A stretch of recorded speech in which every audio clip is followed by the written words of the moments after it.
So good morning guys, আজকে আমাদের বাড়িতে নারায়ণ পুজো। তোমরা দেখতে পাচ্ছ যে আমি শুয়ে রয়েছি, কারণ কালকে আমি কাজ থেকে এসেছিলাম ভোরবেলা।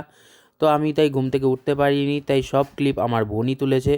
সো তোমরা দেখতে পাচ্ছ মা এবং ঠাকুমা মিলে পুজোর সব সামগ্রী গুছিয়ে ফেলেছে এবং ইতিমধ্যে ঠাকুরমশাইও চলে এসছে। তো তিনিও পুজোর সামগ্রী তৈরি করতে শুরু করে ফেলেছেন এবং পুজো আমাদের শুরু হয়ে গেছে।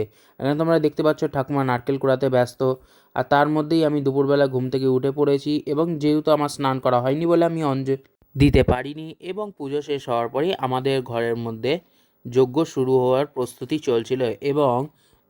এবং তোমরা দেখতে পাচ্ছ গাইস, আমাদের যজ্ঞ চালু হয়ে গেছে এবং যজ্ঞ শুরু হওয়ার পর আমরা সবাই কামনা করছিলাম যাতে আমাদের গৃহস্থের এবং ঘরের সবার যেন ভালো হয় এবং শরীর সুস্থ থাকে। এবং তোমরা দেখতে পাচ্ছ যজ্ঞ শেষ হওয়ার পরে আবার মন্দিরে চলে এসেছেন আমাদের জেঠু, এবং পুজো শেষ করার পরে পঞ্চপ্রদীপ এবং কর্পূরদানি তাপ গ্রহণ করার পর আমাদের পুজো সম্পন্ন হয়। তো তোমরা দেখতে পাচ্ছ জেঠু গাঁট খুলে দিচ্ছে এবং ঘরটাকেও নাড়ি দিচ্ছে।